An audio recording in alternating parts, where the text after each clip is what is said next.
ایک دوسرے کا چہرہ نہیں دیکھتے تھے، ایک دوسرے سے ملاقات نہیں کرتے تھے، فون تو تھے نہیں کہ بات ہو جاتی۔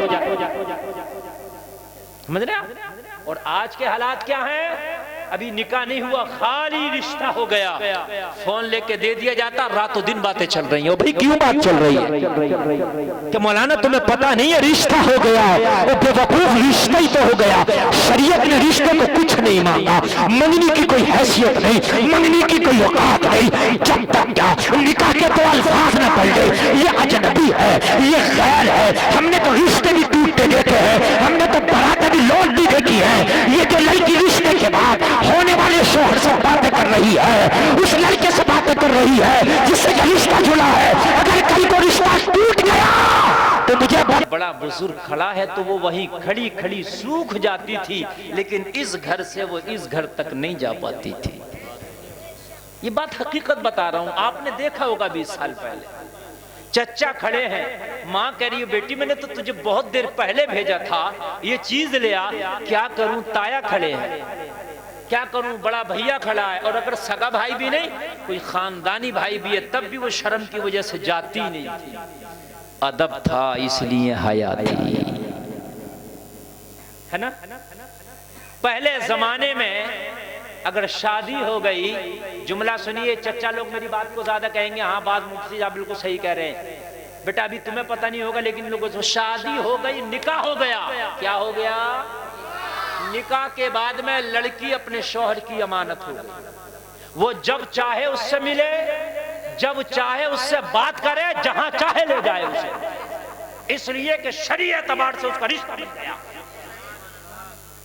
نکاح کے بعد وہ جہاں چاہے لے جائے، جب چاہے ملے، جب چاہے بات کرے، حد یہ ہے کہ لڑکی کا باپ بھی نہیں روک سکتا، اس لیے کہ جتنا حق اس کے شوہر کا ہے اس کے باپ کا بھی نہیں۔ حکم یہ ہے کہ باپ کا جنازہ پڑا ہو اور شوہر اجازت نہ دے تو بیوی کو حکم ہے کہ وہ اپنے شوہر کی اجازت کے بغیر باپ کے جنازے میں نہ جائے، یہ حکم ہے۔ لیکن معلوم ہے شادی ہو گئی، شادی کے بعد میں پہلے گونے اور چالے ہوتے تھے، شاید آپ جانتے بھی نہیں ہوں گے گونے چالے کیا ہوتے ہیں۔ 5 سال بعد بدائی ہوتی تھی لڑکی کی، 4 سال بعد بدائی ہوتی تھی، سمجھ رہے ہیں؟ نکاح ہونے کے بعد 4 سال بعد، 5 سال بعد لڑکی ودا ہو کے باپ کے گھر سے سسرال جاتی تھی، مگر ہمت نہیں اس 4 اور 5 سال میں وہ میاں بیوی کبھی مل بھی لیے ہوں۔ بات حقیقت ہے کہ نہیں ہے؟ جبکہ یار بیوی ہو گئی، اگرچہ ودائی نہیں ہو رہی ہے مگر وہ کہہ سکتا تھا میں شاپنگ کرا کے لاؤں گا، اپنی بیوی کو میں لے کے جا رہا ہوں رامپور، لیکن شرم کی وجہ سے وہ اس بستی سے نہیں گزرتا تھا، یار اس بستی میں میری سسرال ہے۔ یہ بات حقیقت ہے، پوچھ لینا جا کر کے جو میں کہہ رہا ہوں۔ نکاح کے 5 سال بعد اگر گونا ہونا ہے تو 5 سال تک ایک دوسرے کا چہرہ نہیں دیکھتے تھے، ایک دوسرے سے ملاقات نہیں کرتے تھے، فون تو تھے نہیں کہ بات ہو جاتی۔ سمجھ رہے ہیں؟ اور آج کے حالات کیا ہیں؟ ابھی نکاح نہیں ہوا، خالی رشتہ ہو گیا، فون لے کے دے دیا جاتا، رات و دن باتیں چل رہی ہیں۔ بھئی کیوں بات چل رہی ہے؟ کہ مولانا تمہیں پتہ نہیں ہے رشتہ ہو گیا ہے، وہ بے وقوف رشتہ ہی تو ہو گیا۔ شریعت نے رشتے کو کچھ نہیں مانگا، منگنی کی کوئی حیثیت نہیں، منگنی کی کوئی اوقات نہیں، جب تک کیا نکاح کے تو الفاظ نہ پڑ گئے یہ اجنبی ہے، یہ غیر ہے۔ ہم نے تو رشتے بھی ٹوٹتے دیکھے ہیں، ہم نے تو براتیں بھی لوٹ بھی دیکھی ہے۔ یہ جو لڑکی رشتے کے بعد ہونے والے شوہر سے باتیں کر رہی ہے، اس لڑکے سے باتیں کر رہی ہے جس سے رشتہ جڑا ہے، اگر کل کو رشتہ ٹوٹ گیا تو مجھے بتا یہ جو بات کی ہے یہ کیا ہوگا، یہ عذاب نہیں تو کیا ہے؟ سبحان اللہ، نعرہ تکبیر، نعرہ رسالت، فیضان سرکار مدینہ، مسلک اعلیٰ حضرت علماء اہل سنت حضرت علامہ مفتی گلفام رضا رامپوری اور اس مبارک نعرہ تکبیر، نعرہ رسالت۔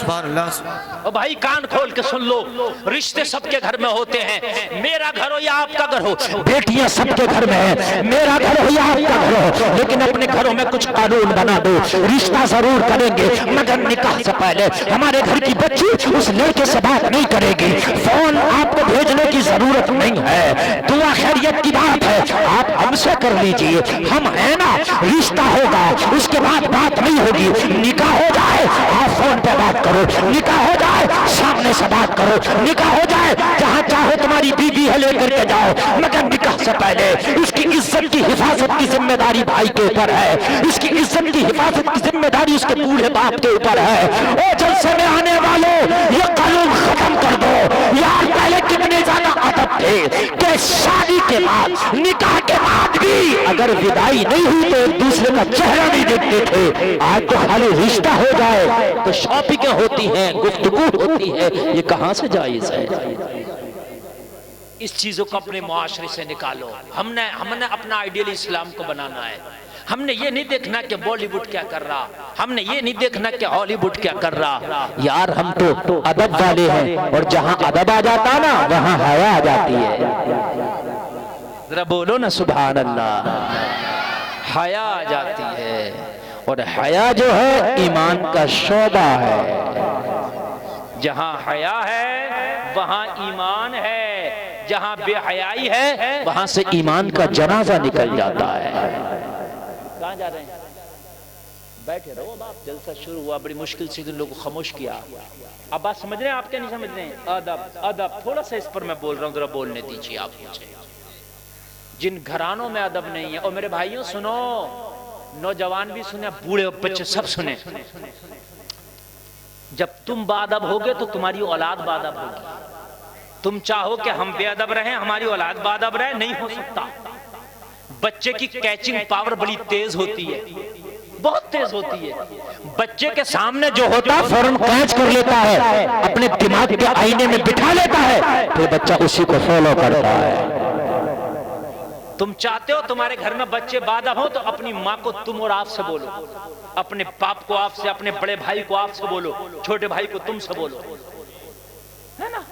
گاؤں دیہاتوں میں بوڑھا ہو گیا، او بھائی کہاں جا رہا، او بھائی کیا کر رہا، ارے بھائی کوئی بولیے، ادب کہاں چلا گیا؟ بیوی سے کہتے ہو پانی لا دیے، کھانا دے دیے، کپڑے دھل دیے، اور کوئی یہ ادب ہے؟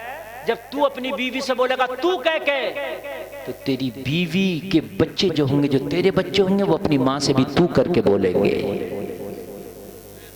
آپ بیویوں کو آپ سے بولو۔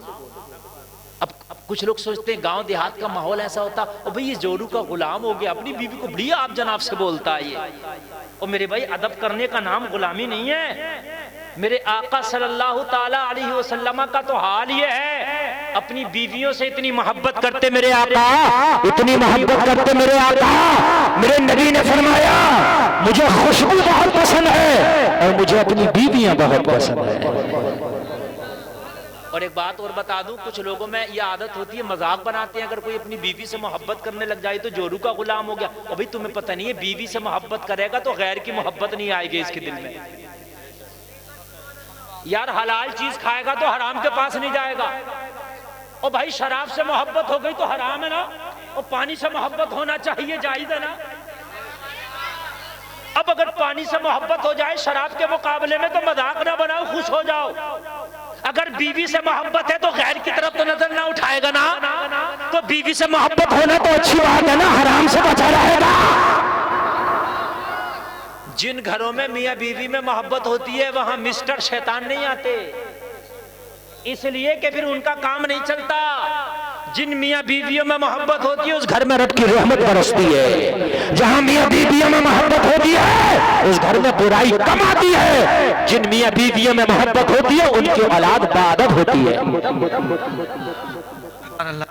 سبحان اللہ سبحان اللہ۔ کچھ لوگوں نے تو گھر کوئی میاں ایران و امریکہ بنا رکھا ہے، آپس میں نہیں بنتی ہے، بچے چکر میں فیور کس کا کریں، اماں کا کہ ابا کا؟ آپس میں بنتی نہیں، بچے کس کا فیور کریں بتائیے مجھے؟ بچے کی تو لائف برباد ہونا ہے نا، بچے کی تو زندگی تباہ ہونا ہے نا۔ اس لیے بچوں کے سامنے آپ اپنے بڑے بھائی کو، چھوٹے بھائی کو، باپ کو، ماں کو، بیوی کو، دادا کو، دادی کو، خاندان والوں کو، سب کو ادب سے بولو۔ انشاءاللہ آپ کے بچے آپ کو دیکھ کے خود بخود ادب سے بولنے لگیں گے۔ بات سمجھ رہے ہیں کہ نہیں سمجھ رہے؟ جو لوگ اپنی بیوی کو تو سے بولتے ہیں، پیدا ہونے والے بچے پھر اپنی ماں کو بھی تو سے بولتے ہیں۔ یہ آپ یہ بات اندازہ لگا لیں، کیونکہ وہ جیسا دیکھتے ہیں ویسا بولتے ہیں۔ جیسا دیکھتے ویسا بولتے ہیں۔ میرے آقا صلی اللہ علیہ وسلم کی زندگی کو دیکھو نوجوانوں، تم تو کسے کسے دیکھ کے زندگی گزارنے لگ گئے، کاش تم نے مدینے والے کو دیکھ کے زندگی گزاری ہوتی نا، تیری زندگی میں مٹھاس بھر جاتی۔ بے شک سبحان اللہ سبحان مجھے اللہ۔ بتاؤ پیارے نوجوانوں، جتنی پیاری تمہارے نبی کی زندگی ہو سکتی ہے اتنی پیاری کسی کی زندگی ہو سکتی ہے؟ ذرا زور سے بولو۔ نہیں ہو۔ تم کہو کہ مولانا زندگی تو نبی کی پیاری ہے مگر فیسلٹی تو آج کی زندگیوں میں بہتر ہیں۔ آج کی زندگیوں کو دیکھو، انہیں نیتا بھی نیتا کے دیکھو کتنی ہائی فائی فیسلٹی ہے۔ میں کہوں گا کیا؟ آپ کہو کہ مولانا نیتا بھی نیتا کے روم میں اے سی لگی ہے۔ بات صحیح ہے، نبی کے پاس تو اے سی نہیں تھی۔ دیکھیے بڑے کام کی بات بتا رہا ہوں، آپ کہو کہ آپ کے امیر کے روم میں تو اے سی ہے، تو میں کہوں گا نبی کی وہ شان ہے، یہ اے سی سے اپنے آپ کو ٹھنڈا کرتے ہیں، اور میرے مصطفیٰ تو جب چلتے تھے تو دھوپ پڑتی نہیں تھی، بادل آ کے سایہ کر لیا کرتا بے تھا۔ شک سبحان اللہ سبحان اللہ۔ نعرہ تکبیر، نعرہ رسالت، فیضان سرکار مدینہ، نعرہ تکبیر، نعرہ رسالت، سبحان اللہ سبحان اللہ۔ بادل کیا کرتا تھا نبی کا؟ سایہ۔ ہائے ہائے، کسی نیتا بھی نیتا کا سایہ بادل نے نہیں کیا ہوگا، مدینے والے آقا کا سایہ بادل کرتا تھا، ہے نا؟ تم کہو کہ یہ بڑا قیمتی پرفیوم لگاتے ہیں، میں کہوں گا یہ اگر پوری دنیا سے خرید کے بھی قیمتی پرفیوم لے آئے نا تو جتنا خوشبودار میرے مصطفیٰ کا پسینہ تھا نا اتنا خوشبودار ان کا پرفیوم نہیں ہو سکتا۔ بات ہے کہ نہیں ہے؟ تو نبی کے جیسے ٹھاٹ باٹ تو ان کے ہو ہی نہیں سکتے، نہیں ہو سکتے۔ نبی سے جانور کلام کرتے تھے۔ یہ موبائل کے ذریعے امریکہ کی خبر لے لیتے ہیں اور میرے مصطفیٰ تو لوہے محفوظ کا ٹیک کے بتا دیا کرتے تھے۔ سبحان اللہ سبحان اللہ، بہت خوب، زندہ باد زندہ آنے باد۔ والے کے دل میں کیا ہے میرے مصطفیٰ بتا دیا کرتے تھے۔ بے شک سبحان اللہ۔ زندگی گزارنا ہے تو نوجوانوں اب کسی ہیرو ہیروئن کو دیکھ کے زندگی نہیں گزارنا، مدینے والے مصطفیٰ کو دیکھ کے زندگی گزارنا۔ بے شک سبحان اللہ اور سبحان کوئی اللہ۔ مشکل نہیں ہے، اگر آپ کو پتہ نہیں ہے تو ان مولویوں سے پوچھو، دو چار مولویوں کے نمبر رکھو ہمیشہ۔